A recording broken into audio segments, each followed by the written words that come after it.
Sekarang sekarang misalnya dibilang, "Kenapa gereja diem?" Ya gereja aja pengajarannya banyak yang salah kok. Misalnya di GBI itu sangat banyak pengajaran mengenai kemakmuran.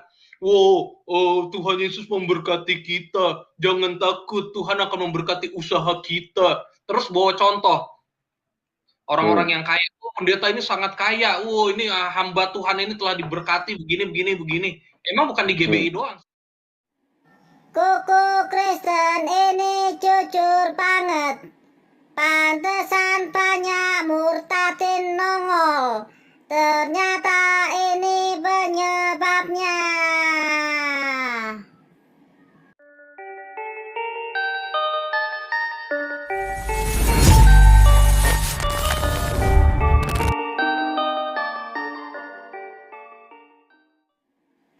Assalamualaikum warahmatullahi wabarakatuh.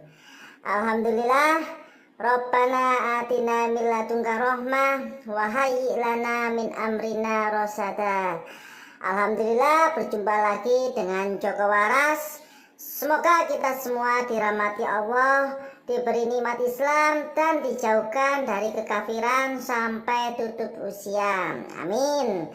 Dan juga semoga kehidupan kita diberi perlindungan dari segala bentuk kekurangan, dihiasi dengan kesehatan baik jiwa maupun raga, dihiasi pula dengan keselamatan dan ilmu-ilmu yang bermanfaat.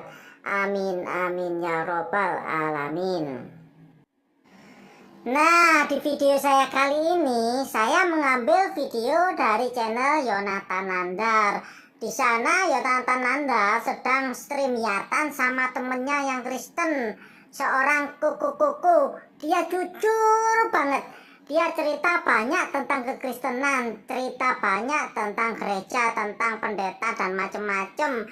Nah, di situ kita bisa tahu kenapa kok bisa muncul murtadin botol, murtadin modong-odong. Itu kita bisa tahu di video ini.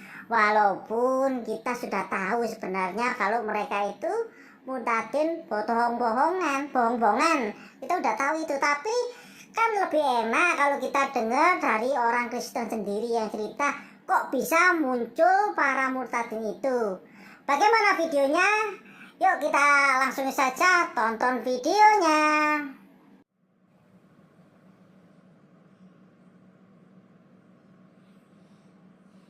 Nah, kok lu bisa mengatakan bahwa itu ada settingan? Memang hal itu ada gitu. Kenapa kok gereja dalam hal ini kok ini ya diam? Bukankah ini suatu kebohongan gitu loh?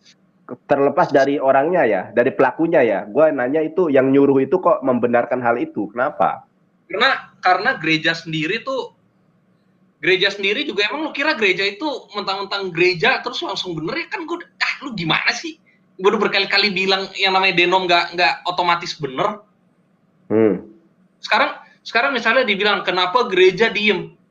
Ya gereja aja pengajarannya banyak yang salah kok. Misalnya di GBI itu sangat banyak pengajaran mengenai kemakmuran.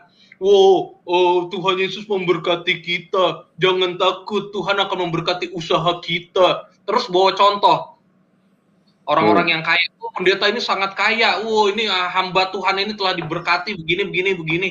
Emang bukan di GBI doang, banyak. Gue cukup lihat banyak fenomena kayak gitu di gereja gue dan di gereja lain juga loh. Jadi jangan langsung bilang, oh GBI itu isinya orang-orang kaya yang cuma bisa motivator. Di satu sisi benar, tapi di satu sisi bukan hanya GBI yang melakukan itu gitu. Jadi kalau kita bilang kenapa sih bisa ada orang yang berpura-pura demi duit ya? Di gereja aja mereka yang begitu, berikanlah persembahan. Haleluya, haleluya, diberkatilah memberikan persembahan ini Tuhan. Itu dosa lo kayak gitu. Dosa lo kayak gitu. Aku jadi tahu nih, jangan-jangan aku jadi tahu nih. Jangan-jangan yang menyebabkan lu tidak berdenominasi akan karena hal ini. Lu kan nggak berdenom.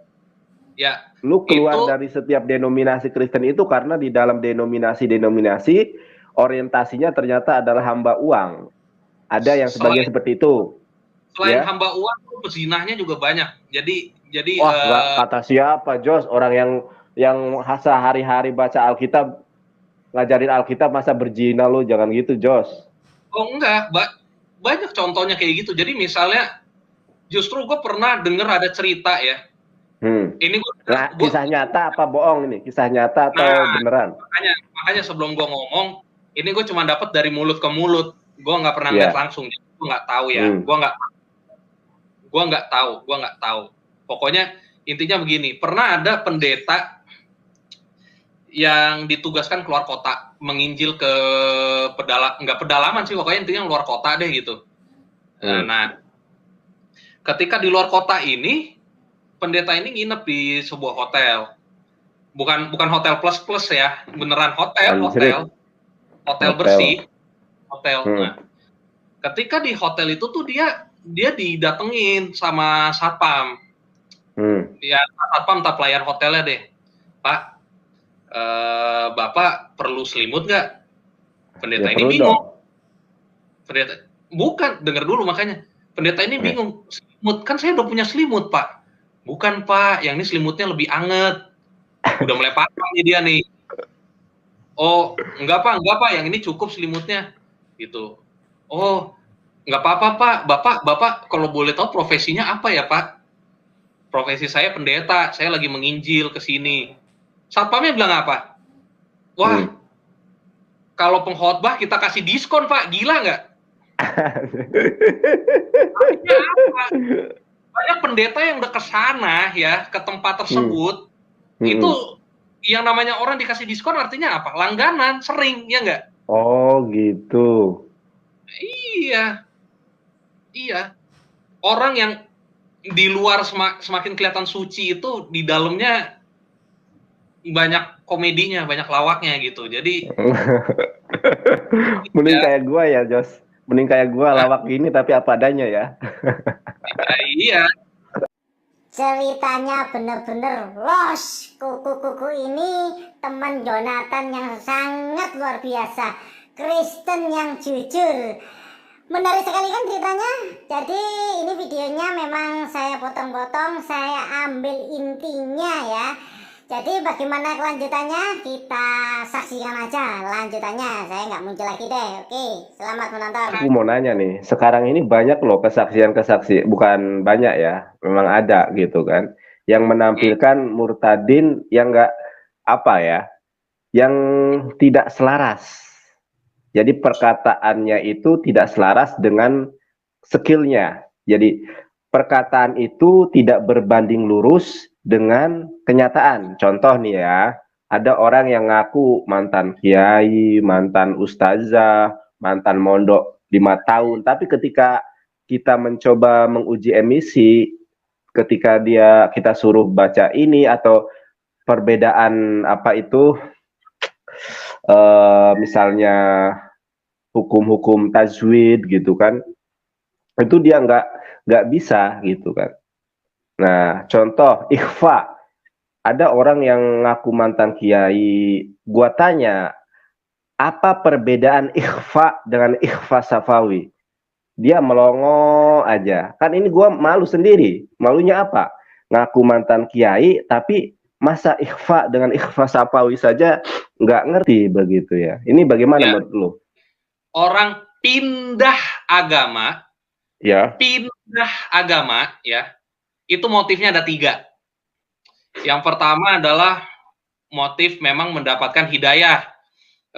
Saya merasa di Kristen saya lebih tenang, saya lebih teduh hatinya. Demikian juga dengan ada yang malah, hati saya lebih tenang, lebih teduh, lebih bahagia. Islam itu kebenaran, bla bla bla bla bla. Tapi statement ini nih, statement hidayah ini, terkadang itu hanya cuman fasad. Fasad, lu ngerti nggak maksudnya? Apa ya? Topeng.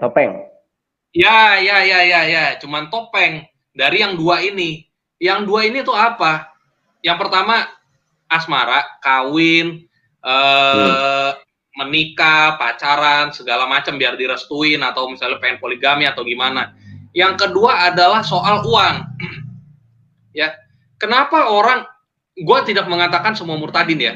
Kenapa ada orang yang murtad ngomong-ngomong, oh saya dulu haji, saya kiai, saya punya pondok pesantren, mirip dengan beberapa mualaf yang mengatakan, oh saya dulu rektor sebuah sekolah Kristen ini, saya memahami Alkitab begini, giliran ditelusurin bodong. Karena kenapa? Uang. Mereka melihat peluang di uang ini, ya. Apa Kristen itu jemaatnya dikit, tapi kolektornya suka miliaran per minggu, per bulan bisa puluhan miliar. Ya ke Kristen lah dia.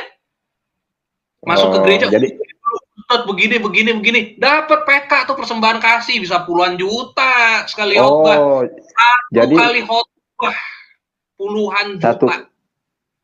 Ya, jadi Jos, gua mau tanya Jos. Jadi kalau memberikan kesaksian mantan kiai, mantan haji itu nggak prodeo ya, nggak cuma-cuma, itu ada persembahannya, ada dibayar gitu ya? Puluhan. Ada kayak di Muslim juga, di Islam juga ada. Itu udah rahasia umum lah, semua orang tahu lah. Yang namanya pembicara itu pasti dikasih duit. Kayak lu masuk TV aja lu ngomong bacot-bacot gitu udah dapat berapa itu? Cita-cita tuh pengen jadi jubir di TV tuh. Siapa? Lumayan lo sekali ngomong udah 50 juta lebih, 100-an juta, ya kan? Kayak gitu. Tapi tar dulu, gua mau ini nanggap ini. Kok lu bisa berbicara jujur seperti ini? Apakah karena lu tidak terikat denominasi atau bagaimana, Jos? Soalnya jarang loh orang Kristen yang mengatakan orang yang murtadin ini kan tadi ada beberapa sebab.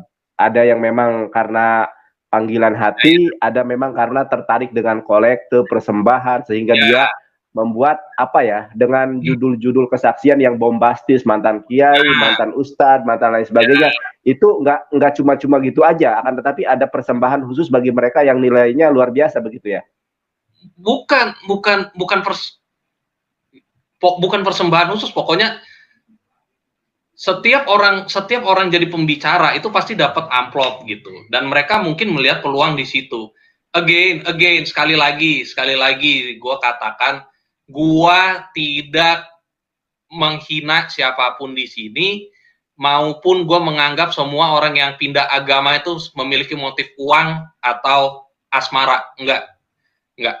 Ada yang tulus ikhlas betul, tapi yang kadal-kadal juga banyak gitu loh.